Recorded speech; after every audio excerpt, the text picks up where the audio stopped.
चलिए सबसे पहले इस वक्त की बड़ी खबर आपको बता दें। आज मरीजों की मुश्किलें बढ़ने वाली हैं। रेजिडेंट डॉक्टर्स आज से संपूर्ण कार्य बहिष्कार करेंगे रात 8 बजे से। प्रदेश भर में स्वास्थ्य सेवाओं पे इसका असर पड़ना तय है। आज रात 8 बजे से कार्य बहिष्कार करने वाले हैं। 8 सूत्री इनकी मांगे हैं, इसको लेकर के आंदोलन करने की तैयारी में हैं रेजिडेंट डॉक्टर्स।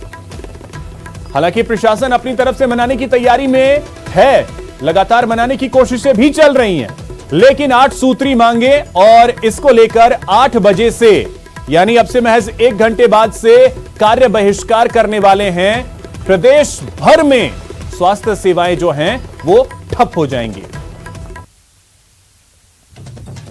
4 जगहों की तस्वीरें हम आपको दिखा रहे हैं। प्रदेश भर में थोड़ी ही देर बाद रेजिडेंट्स जो हैं वो 8 सूत्री मांगों को लेकर अनिश्चितकालीन हड़ताल पर जाएंगे, जिसका असर मरीजों पर पड़ने वाला है। आपके सामने 4 तस्वीरें हैं, जहां पहली तस्वीर जयपुर की है। यहां नीट पीजी काउंसलिंग में हो रही देरी समेत 8 सूत्री मांगों को लेकर रेजिडेंट डॉक्टर्स आंदोलनरत हैं। वहीं जोधपुर में मेडिकल कॉलेज से जुड़े सभी रेजिडेंट डॉक्टर्स ने आपातकालीन सेवाओं में भी काम नहीं करने का फैसला लिया है। कोटा में भी रात 8 बजे से रेजिडेंट डॉक्टर्स जो हैं वो अनिश्चितकालीन हड़ताल पर चले जाएंगे, जबकि झालावाड़ में भी कुछ ऐसा ही होने वाला है।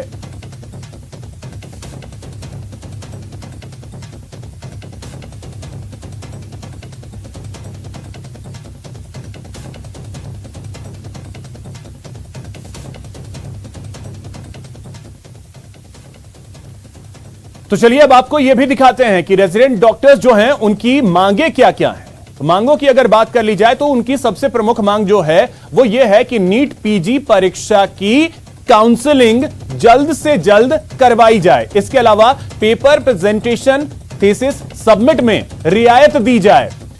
इसके अलावा रेजिडेंट्स को चिरंजीवी भामाशाह योजना में जुड़े कार्य से मुक्त रखा जाए। पीजी अवधि से कार्य मुक्त होने के 15 दिन में अकादमिक कार्य पूरे किए जाएं। ये प्रमुख मांगे हैं। 5वीं मांग जो है रेजिडेंट्स को एसआरशिप से रोकने के आदेश वापस लिए जाएं। इसके अलावा वित्त विभाग के 21/12/2017 के आदेश में 3 इंक्रीमेंट, डिप्लोमा के 2 इंक्रीमेंट का लाभ मिल रहा है।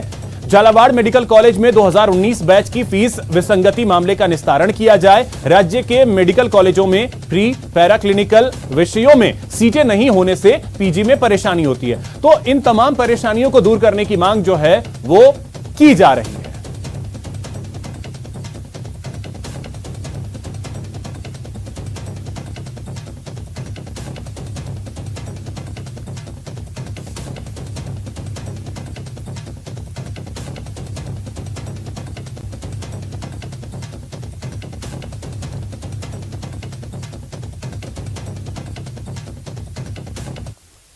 तो इसी खबर पे और अधिक जानकारी के साथ हमारे सहयोगी सौरभ गृहस्थी जयपुर से हमारे साथ जुड़ रहे हैं। साथ ही हमारे साथ जुड़ रहे हैं योगेश त्यागी कोटा से, कपिल श्रीमाली उदयपुर से और विक्रम जागरवाल बीकानेर से। सौरभ, सबसे पहले मैं आपके पास आ रहा हूं। जयपुर की स्थिति के बारे में आपसे जानना चाहूंगा कि 8 बजे के बाद रेजिडेंट डॉक्टर्स जो हैं वो हड़ताल पर जा रहे हैं, कार्य बहिष्कार कर रहे हैं। जयपुर में इसका कितना बड़ा असर होने वाला है?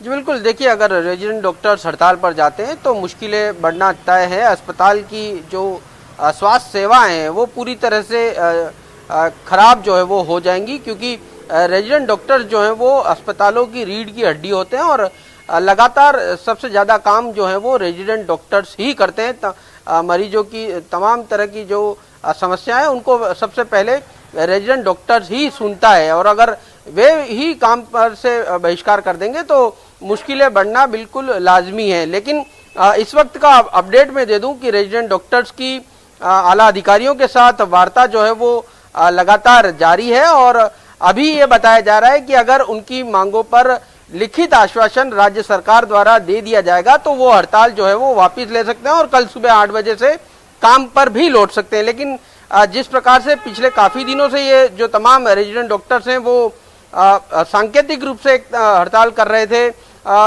इमरजेंसी को छोड़ के तमाम काम जो है वो उन्होंने रोक रखे थे, लेकिन इमरजेंसी काम जो है वो प्रभावित नहीं हो रहा था। लेकिन अब जो है वो 8 बजे बाद तमाम काम जो है वो उन्होंने हड़ताल पर जाने का निर्णय लिया है। लेकिन अभी चूंकि वार्ता चल रही है, इस लिहाज से कहा जा सकता है कि अगर सकारात्मक रुख सरकार का देखने को मिलता है तो वह हड़ताल जो है वो वापस भी ले सकते हैं। लेकिन एक जो मांग है इनकी 8 सूत्री मांगों में, वो मांग केंद्र से जुड़ी हुई है और सुप्रीम कोर्ट में उसमें जो है वो 6 जनवरी को सुनवाई होनी है। या जो रेजिडेंट डॉक्टर्स है उनका ये कहना है कि सरकार जो है वो पहले बाकी जो 7 मामले, क्योंकि 8 सूत्री मांगे हैं तो 7 पर देखना अहम होगा कि सहमति बन पाती है या नहीं। उम्मीद यही की जानी चाहिए कि कम से कम सहमति बन जाए, क्योंकि अब कोरोना के मामले भी बढ़ रहे हैं। ऐसे वक्त में रेजिडेंट डॉक्टर्स अगर हड़ताल पे जाते हैं तो चुनौतियां और दोगुनी हो जाएंगी। कपिल, आपके पास आ रहे हैं, आपसे जानना चाहेंगे कि उदयपुर की क्या स्थिति है और वहां कितना असर पड़ेगा अगर रेजिडेंट डॉक्टर्स जो हैं वो हड़ताल पे चले जाते हैं तो।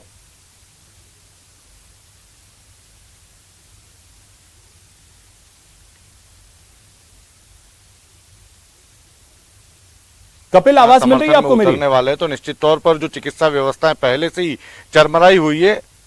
जी बोलिए। बिल्कुल मैं सुन पा रहा हूं आपको। देखिए, पहले से ही चिकित्सा व्यवस्थाएं चरमराई हुई है और यदि आप देखिए कि रेजिडेंट डॉक्टर्स भी हड़ताल पर चले जाते हैं, बातचीत के बाद में जो सकारात्मक परिणाम सामने नहीं आते हैं, तो उदयपुर की स्थिति और ज्यादा खराब होगी, क्योंकि 195 चिकित्सक जो है पहले से हड़ताल पर है। रेजिडेंट डॉक्टर्स अब और हड़ताल पर जाएंगे। उसके साथ में करीब 250 से ज्यादा डॉक्टर्स ऐसे होंगे जो कि हड़ताल पर उतर जाएंगे। सीनियर डॉक्टर्स और सीनियर रेजिडेंट के भरोसे अब चिकित्सा व्यवस्थाएं आने वाली है। तो जहां पर पूरे हॉस्पिटल को 600 से ज्यादा चिकित्सक जो है वो संचालित कर रहे थे, अब महज 250 के आसपास चिकित्सकों के हाथ में ये पूरी व्यवस्थाएं आ जाएगी तो निश्चित तौर पर स्थिति बिगड़ने लगेगी। और अगर पिछले कुछ दिनों की बात करें तो करीब 600 से ज्यादा ऑपरेशन उदयपुर में टाले जा चुके हैं, सिर्फ इमरजेंसी ऑपरेशंस किए जा रहे हैं। तो यदि अब रेजिडेंट डॉक्टर्स भी हड़ताल पे जाएंगे तो निश्चित तौर पर आपातकालीन व्यवस्थाओं पर भी असर पड़ने की संभावना है। तो ऐसे में ये उम्मीद की जा रही है कि जो वार्ताएं लगातार की जा रही है उसमें सकारात्मक परिणाम सामने आए और एक बार फिर चिकित्सक जो है वो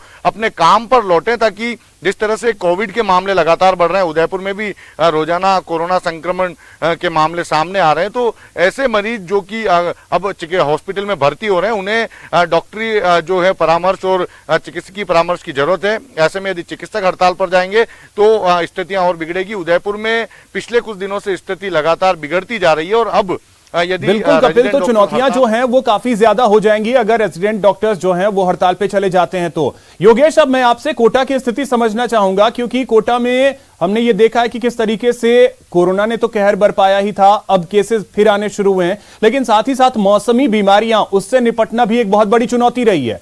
तो अब ऐसे में अगर रेजिडेंट डॉक्टर्स हड़ताल पे चले गए फिर कोटा की क्या स्थिति होगी?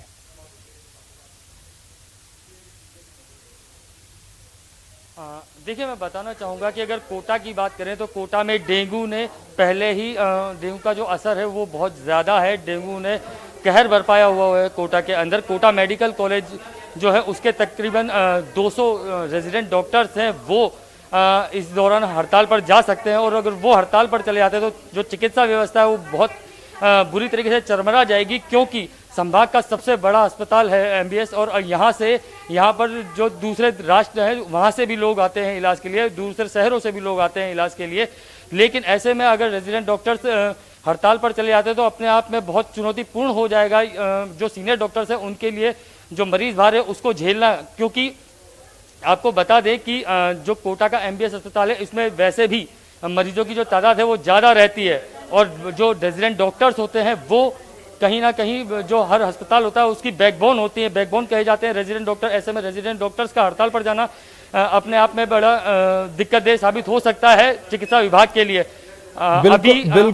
बिल्कुल योगेश, तो बहुत बड़ी चुनौती जो है वो स्वास्थ्य विभाग के सामने आ जाएगी अगर ये डॉक्टर्स हड़ताल पे जाते हैं। विक्रम, आपसे बीकानेर की स्थिति समझना चाहेंगे, क्योंकि बीकानेर में भी तो अब कोरोना के मामले जो हैं वो आने शुरू हो गए।